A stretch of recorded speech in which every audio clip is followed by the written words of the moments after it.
சிவன் மாந்திரிகம். இந்த மாந்திரிகத்தில் செய்வினைகளை எப்படி செய்து ஒருத்தருக்கு பாதிப்புகளை கொடுப்பாங்கன்றத இந்த பதிவில் பார்க்கலாம்.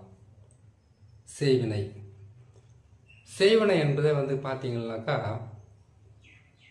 ஒருத்தர் நல்ல வசதியோடவும் செல்வாக்கூடவும் வாழறான்னு கேட்டாக்கா கண்ணு பொறுக்காது வைத்தறிச்சல், இல்லை சந்தோஷமாக ஒரு குடும்பம் இருக்குன்னா அந்த சந்தோஷத்தை கெடுக்க, சந்தோஷத்தை குலைக்க ஒரு சிலர் சொந்த வீட்டிலேயே சூனியம் பண்ணுறவங்க இருப்பாங்க.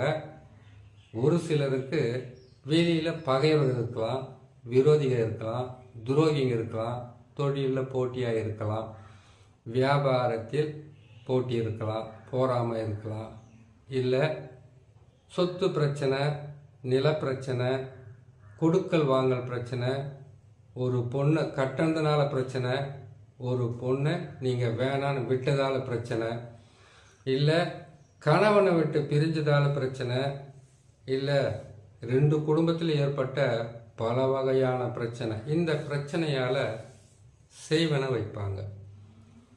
அந்த செய்வனையை வைக்கும்போது அவங்களுக்கு பாதிப்பு எப்படி இருக்குன்னு கேட்டிங்கன்னாக்கா, இந்த குடும்பம் எப்படியெல்லாம் சீரழிஞ்சதோ, எப்படியெல்லாம் துன்பப்பட்டதோ அது அப்படியே அவங்களுக்கு 10 மடங்காக நடக்கணும், இல்லை 100 மடங்காக நடக்கணுன்றதுக்காகத்தான் செய்வனை செய்வாங்க.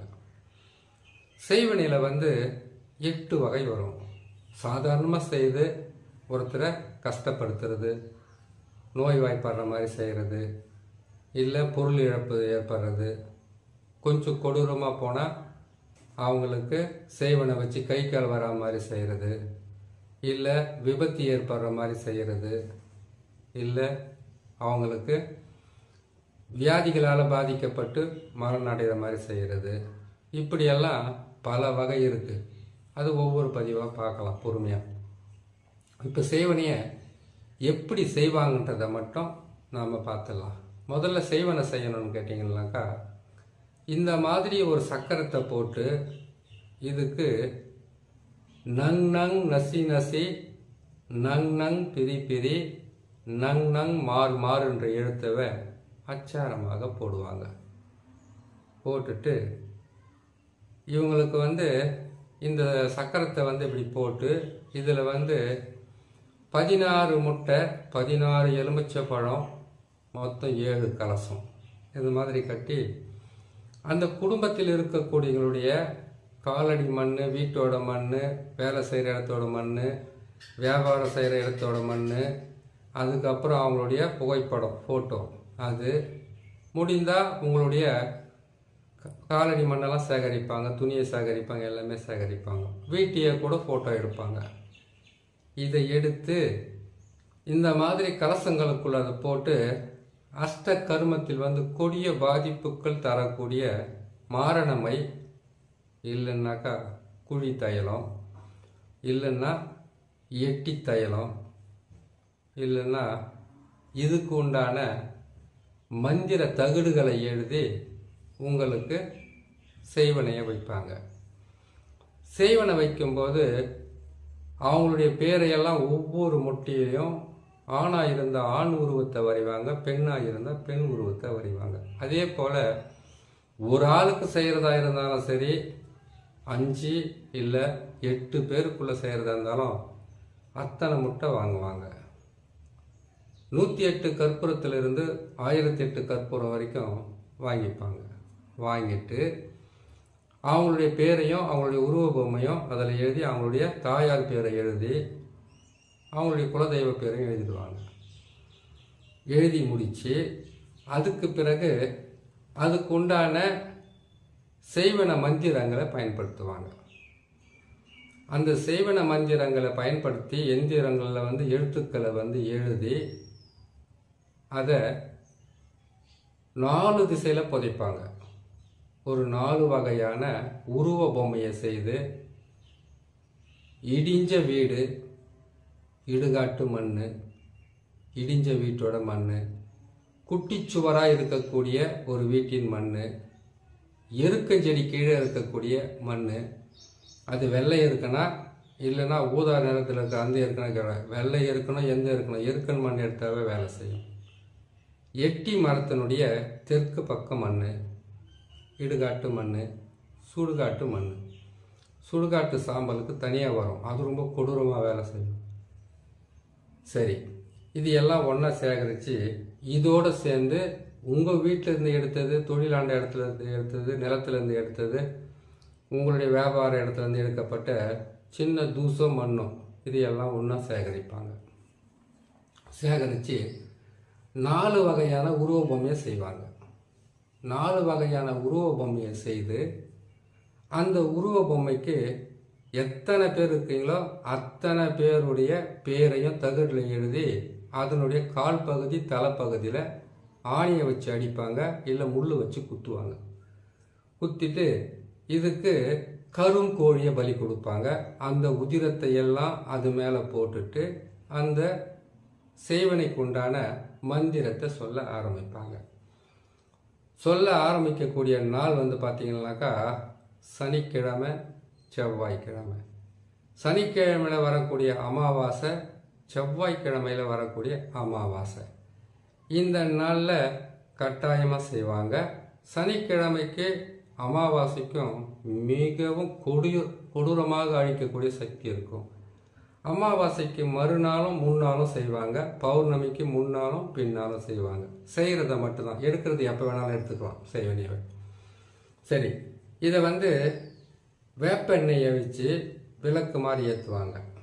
ஏற்றிட்டு அந்த விளக்கினுடைய ஒளியை பார்த்து கொண்டு கருப்பு வஸ்திரத்தை கீழே போட்டு அது மேலே அமர்ந்து கருப்பு மணியால், கருக மணியால், கருப்பு மணி. கருக மணின்னா பெண்கள் கழுத்தில் போட்டுக்குவாங்க, அது இல்லை, மாந்திரிகத்துக்குன்னே வரும் சிகப்பு மணி, கருப்பு மணி, துளசி மணி, ருத்ர மாலை இப்படிலாம் வருது இல்லையா, அதில் கருப்பு மணியை வச்சு அவங்க 108 முதல் கொண்டு வந்து 1008 முதல் கொண்டு வந்து 1008 வரைக்கும் மந்திரத்தை உரு போடுவாங்க.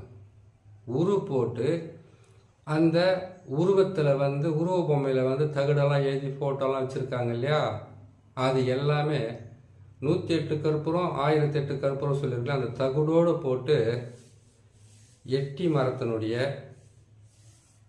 இலை, அதனுடைய சின்ன சின்ன துண்டான விறகுங்க, இருக்க குச்சி, எட்டி குச்சி, சிறிய நங்கை காஞ்சது, பெரிய நங்கை காஞ்சது. அதுக்கப்புறமா இதனுடன் சேர்த்து நம்ம செய்வன மந்திரத்துக்காக பயன்படுத்தக்கூடிய அஷ்டகர்மத்தில் துஷ்ட மைகளை பயன்படுத்துவாங்க. அதை போட்டு இந்த கற்பூரத்தை போட்டு எரித்து அதனுடைய சாம்பலை எடுத்துக்குவாங்க.